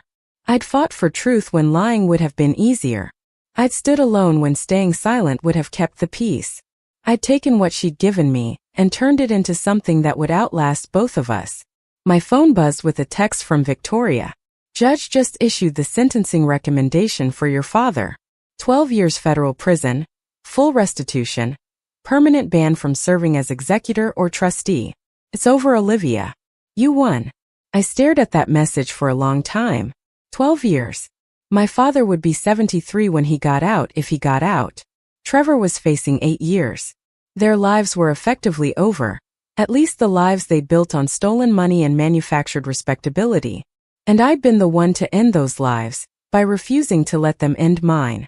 I typed back, "Thank you for everything." Then I set the phone down and walked to the window. The lake was starting to freeze at the edges, ice forming in delicate patterns that caught the morning light. My grandmother used to say that winter was when you learned what was solid and what just looked solid. The ice would reveal the truth, showing you what could bear weight and what would crack under pressure. I'd spent a year under pressure, and I hadn't cracked. I'd bent, certainly. I'd struggled and doubted and wondered if I was strong enough. But I'd held.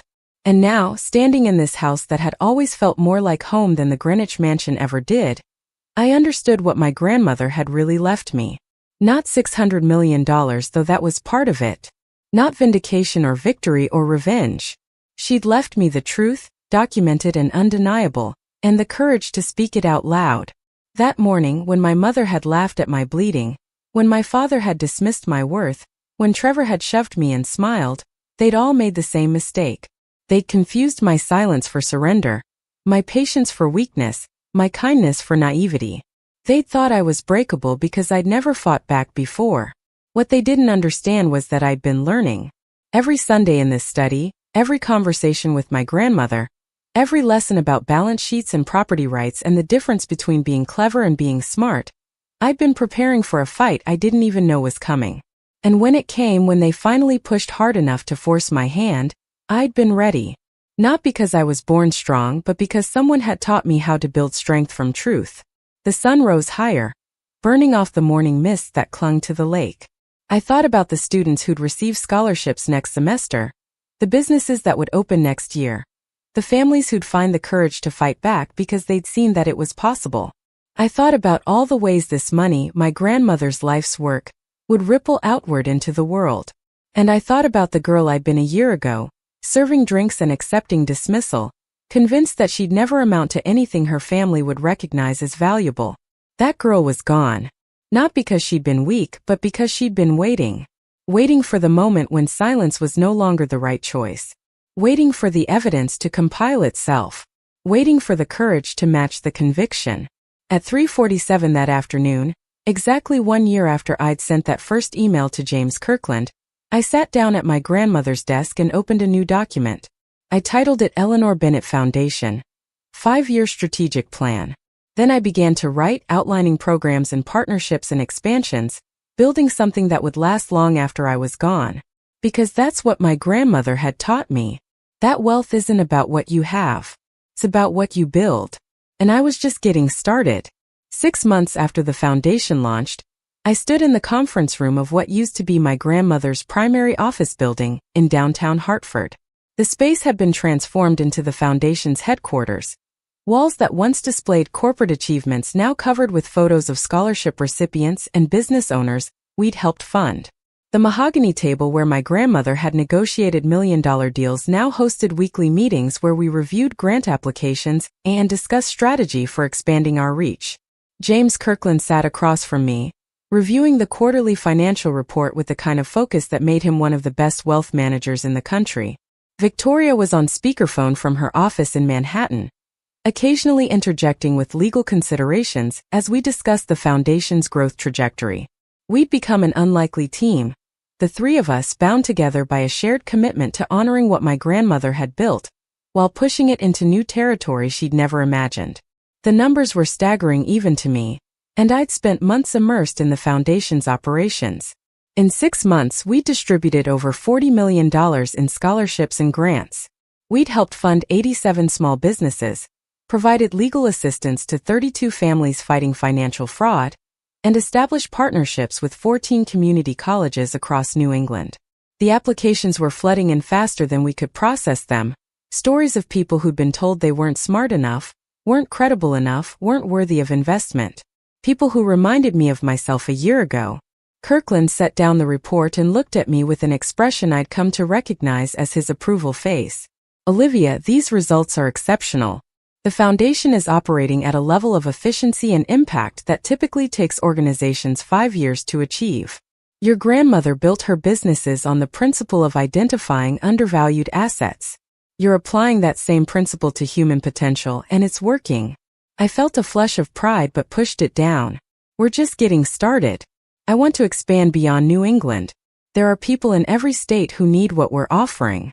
What would it take to go national? Victoria's voice came through the speaker, characteristically direct. Money isn't the issue. You have the resources.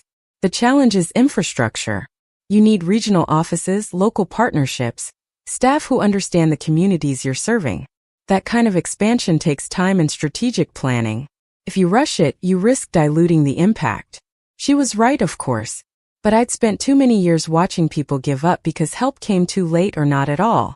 Every day we delayed expansion was another day someone somewhere was being told they'd never amount to anything. I pulled up a document on my laptop and shared it on the screen. I've been working on a proposal. What if we partner with existing organizations instead of building everything from scratch? Community foundations, small business development centers, legal aid societies. We provide the funding and framework, they provide the local expertise and infrastructure. Kirkland leaned forward, studying the proposal. That could work. It's actually brilliant. You're creating a network effect, multiplying your impact without multiplying your overhead. I'd learned that from grandmother too. She'd always said the smartest investors don't just add value, they multiply it by connecting resources in ways others haven't considered.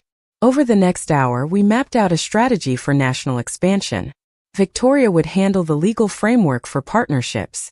Kirkland would manage the financial structure to ensure sustainability. I would oversee program development and tell the foundation's story to potential partners. By the time the meeting ended, we had a timeline. National launch in 18 months. After they left, I sat alone in the conference room, looking out at the Hartford skyline. The city looked different to me now, full of possibility instead of limitation. My phone buzzed with a text from an unknown number. I almost ignored it, but something made me look. The message was simple. This is Diane Fletcher. I received a scholarship from your foundation last month. I just wanted to say thank you. Because of you, I'm finishing my nursing degree. I'm 43 years old and everyone told me I was too old to go back to school. You proved them wrong. I stared at that message for a long time. Diane Fletcher. I didn't know her, had never met her, probably never would. But her life had just changed trajectory because my grandmother had taught me that truth was worth fighting for. Because I'd refused to stay silent when staying silent would have been easier. Because $600 million in the right hands could mean second chances for people who'd been told their first chance was all they'd ever get. I typed back. You proved them wrong, Diane.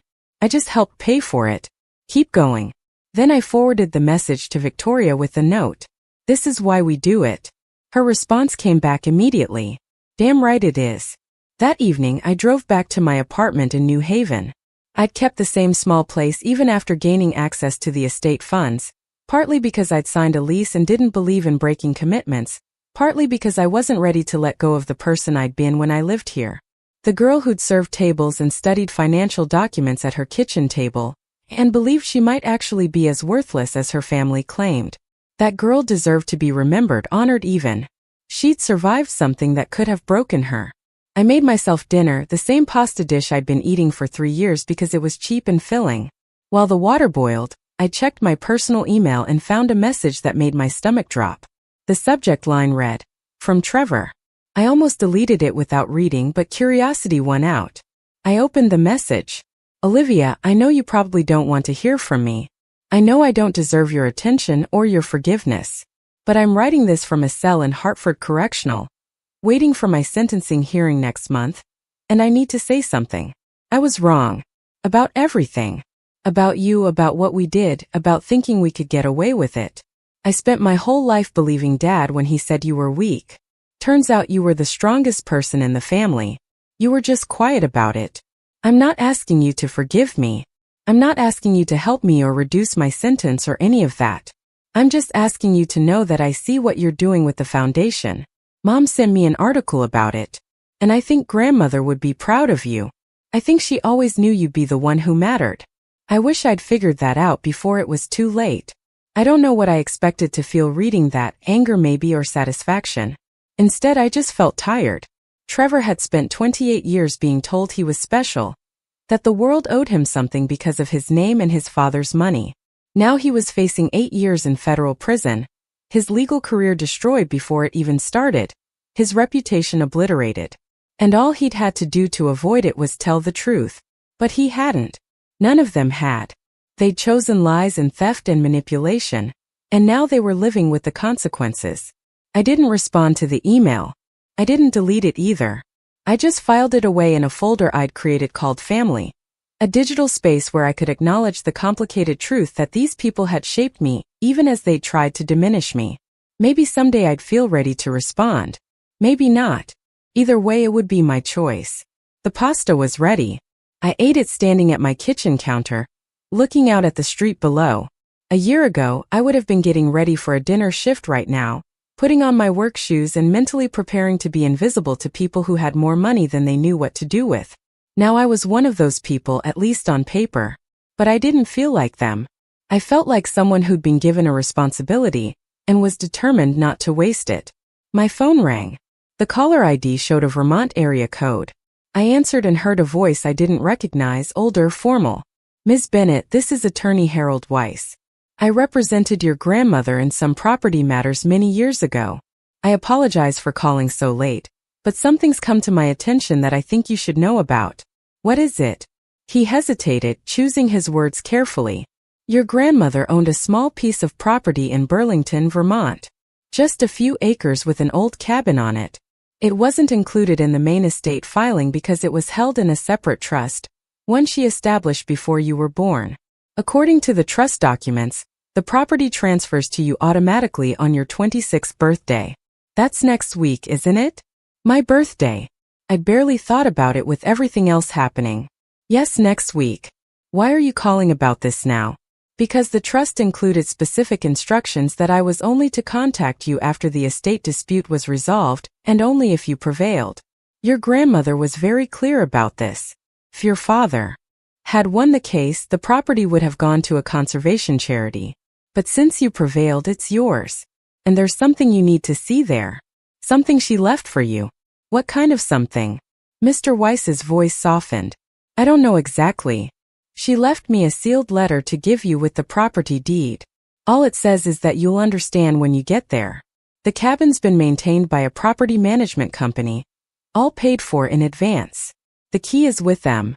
I can have everything couriered to you by tomorrow. I thanked him and hung up, my mind spinning.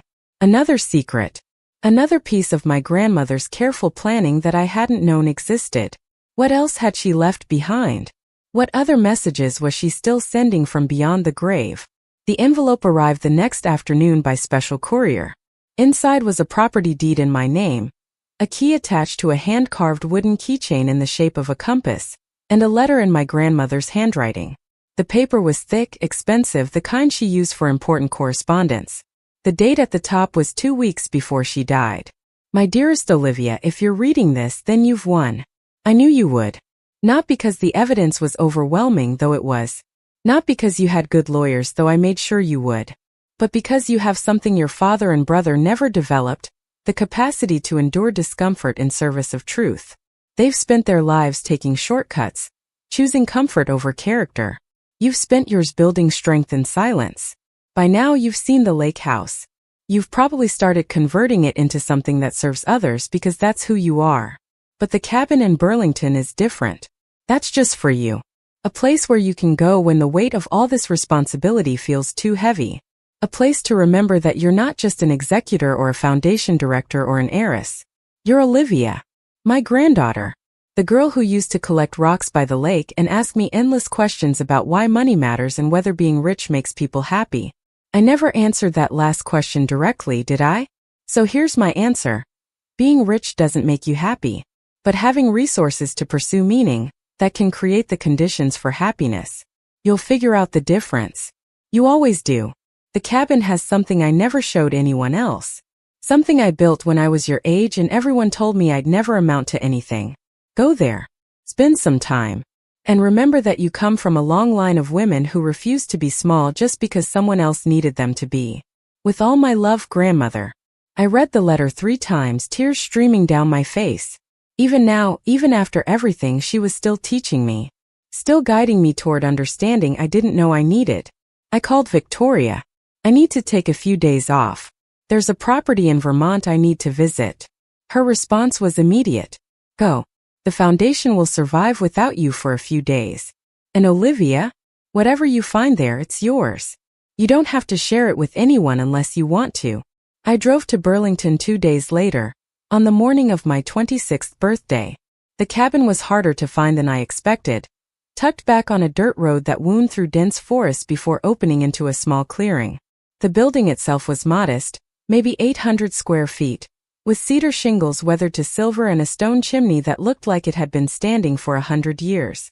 The property management company had left instructions in the mailbox. The cabin was fully stocked, the utilities were on, and I should make myself at home for as long as I needed. I unlocked the door and stepped inside. The interior was simple but beautiful, all wood and stone and natural light from windows that faced the forest. There was a small kitchen, a living area with a fireplace, a bedroom with a quilt-covered bed, and a door I assumed led to a bathroom. But when I opened that door, I found something else entirely. It was a workshop. Not a bathroom, though there was a small powder room attached. A full workshop with a woodworking bench, hand tools arranged with meticulous care, and shelves lined with finished pieces. Boxes, picture frames, small sculptures, each one carved from different woods and polished to a soft glow. On the bench was a half-finished piece, a jewelry box with an intricate inlay pattern, and next to it, another letter. Olivia, this is what I did when the weight of building a business became too much. When people told me I was too aggressive, too ambitious, too unwilling to stay in my place, I came here and worked with my hands. Wood doesn't lie. It doesn't manipulate or gaslight or tell you you're imagining things. It's either strong enough to hold together or it's not. That clarity saved me more times than I can count. I started this jewelry box 30 years ago, but I never finished it. I'm leaving it for you to complete. Not because I think you need to learn woodworking, though you might enjoy it, but because I want you to have something that requires patience and attention and can't be rushed. Something that teaches you the difference between the work you do in the world and the work you do for your own soul. The tools are yours now. Use them or don't, but know that they're here. A place where you can come to remember that your value doesn't depend on what you produce, or how much you achieve, or whether you live up to anyone's expectations. You're valuable because you exist. Everything else is just what you choose to do with that truth. I set the letter down and picked up the half-finished jewelry box. The wood was beautiful maple and walnut arranged in a geometric pattern that must have taken hours to cut and fit. I could see where she'd stopped, one corner still needing its final pieces. I found sandpaper in a drawer and began smoothing the rough edges of the existing work, not trying to finish the piece yet, just familiarizing myself with the feel of it. The repetitive motion was meditative, soothing in a way I hadn't expected. For the first time in months, my mind wasn't racing through foundation strategies or legal concerns, or the 1,000 decisions that filled my days. I was just here in this moment sanding wood my grandmother had cut decades ago. I spent 3 days at the cabin. During the days I worked on the jewelry box, teaching myself through trial and error how to cut the remaining pieces and fit them into place. During the evenings, I sat by the fireplace and read from the small library my grandmother had kept there. Books on carpentry and design, but also poetry and philosophy and stories about women who'd built things that lasted. On the third night, I finished the jewelry box. The final piece of inlay slid into place with a satisfying click, and I spent an hour rubbing oil into the wood, bringing out the deep colors and natural grain. It was beautiful, far more beautiful than I'd expected to create. When I opened the lid, I found one more surprise. A small envelope taped to the inside, my name on it in my grandmother's hand. This one was dated just a week before she died. The handwriting was shakier, the words harder to read, but the message was clear. Olivia, if you finish this box, then you understand what I've been trying to teach you. Value isn't given by others. It's discovered through the patient work of becoming who you actually are, not who others need you to be. You fought your battle. You've won your case. You've built your foundation. Now build your life. Not the life I would have chosen for you. Not the life your parents expected. Not the life that looks impressive from the outside. Build the life that feels true from the inside. And when you forget what that feels like, come back here. Work with your hands. Remember that you're enough exactly as you are. All my love always, Eleanor. I sat on the floor of the workshop, holding that letter and crying harder than I had since the day she died. Not from grief, though there was grief. From recognition. She'd known, even at the end, even through the illness and the medication and the exhaustion, she'd known exactly what I would need. Not just the money or the evidence or the legal framework, but this. A place to come home to myself. A reminder that my worth didn't depend on the foundation's success, or the family's downfall, or any external validation. I drove back to Hartford the next morning, the jewelry box carefully wrapped and sitting on the passenger seat. When I got to the foundation office, there was a small crowd waiting outside. I almost turned around thinking we'd been double booked or something had gone wrong. But as I got closer, I realized they were there for me.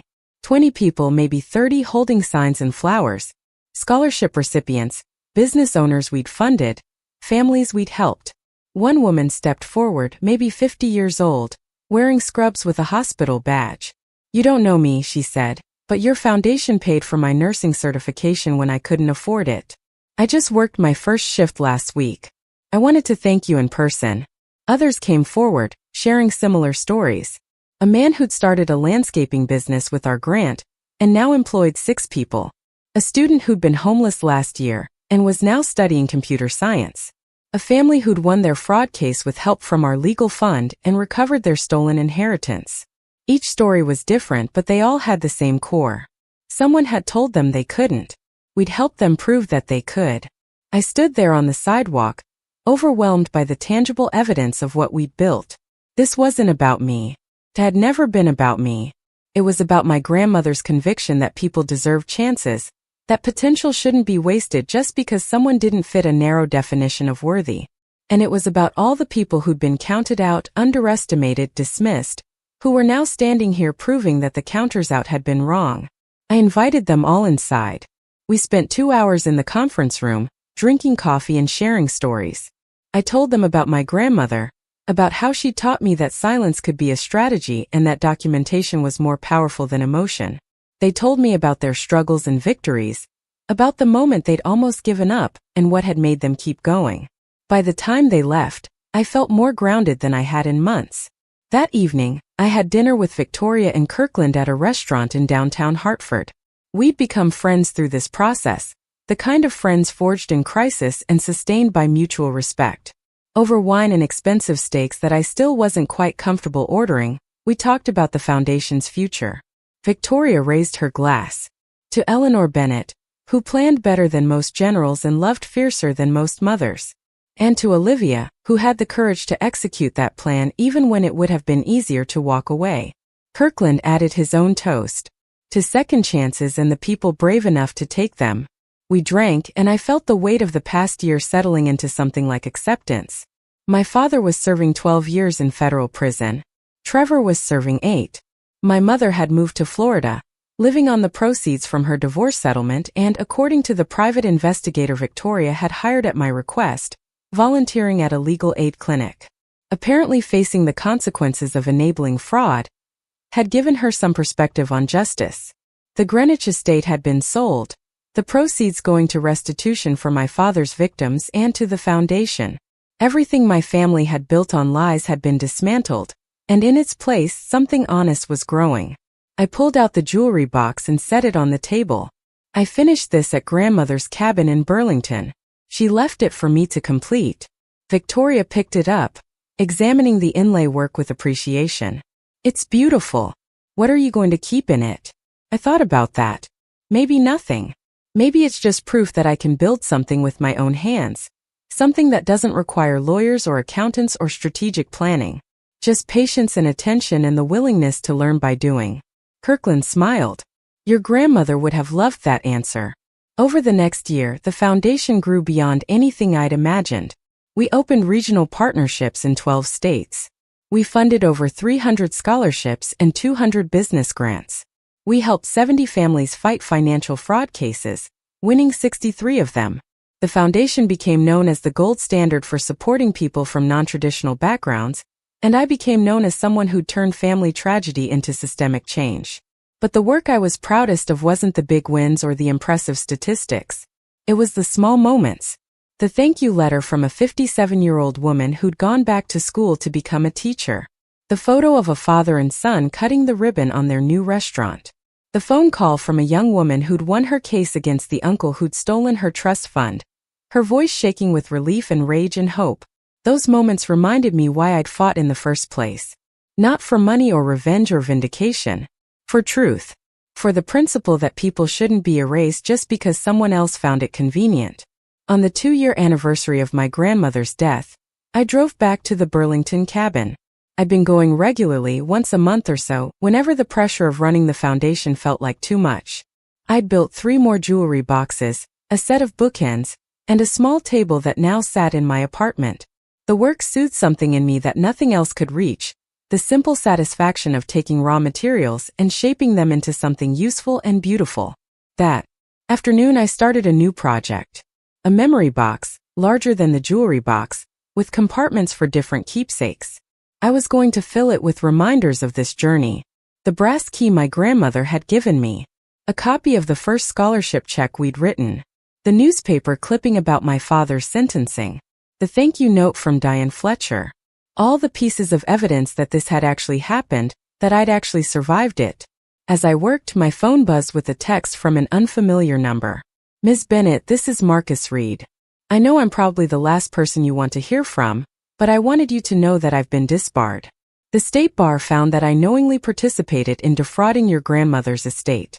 I'm writing to apologize. Not because I think it will change anything, but because you deserve to hear it. What your family did was wrong. What I helped them do was wrong. And what you did, fighting back even when it would have been easier to accept their version of events, that took more courage than I've ever had. I'm sorry I didn't see that sooner. I stared at the message for a long time. Marcus Reed, the man who'd looked at me with pity and told me my grandmother had excluded me for my own good, was apologizing, admitting he'd been wrong, acknowledging that I'd been right. I didn't respond. There was nothing to say. His apology didn't undo what he'd done, but it confirmed what I'd always known. The truth doesn't need defenders. It just needs time and documentation and someone willing to stand firm while it works itself out. I finished the memory box as the sun set over the Vermont forest.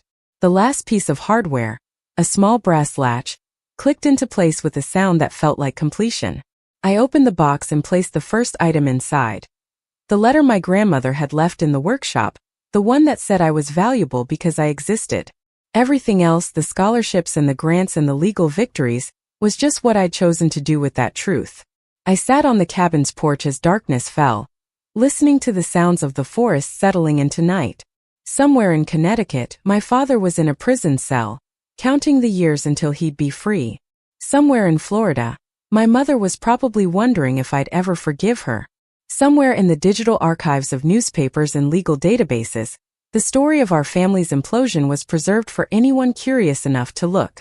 But here in this clearing in the woods, with the smell of sawdust still clinging to my clothes and the memory box sitting beside me, I felt something I hadn't felt in years. Peace. Not the absence of conflict, but the deep settled knowledge that I'd done what needed doing. That I'd honored my grandmother's faith in me. That I'd taken the worst thing my family had ever done and transformed it into something that helped people I'd never meet. My phone buzzed one more time. A text from Victoria. The foundation just won the Morgan Award for Innovative Philanthropy. It's one of the most prestigious recognitions in the nonprofit sector. You did it, Olivia. You really did it. I smiled and typed back. We did it. All of us. Then I turned off my phone and sat in the silence, watching stars emerge in the darkening sky. Tomorrow I'd go back to Hartford. I'd accept the award and give a speech and answer questions about the foundation's future plans. I'd be the poised professional everyone expected, the woman who'd turn tragedy into triumph.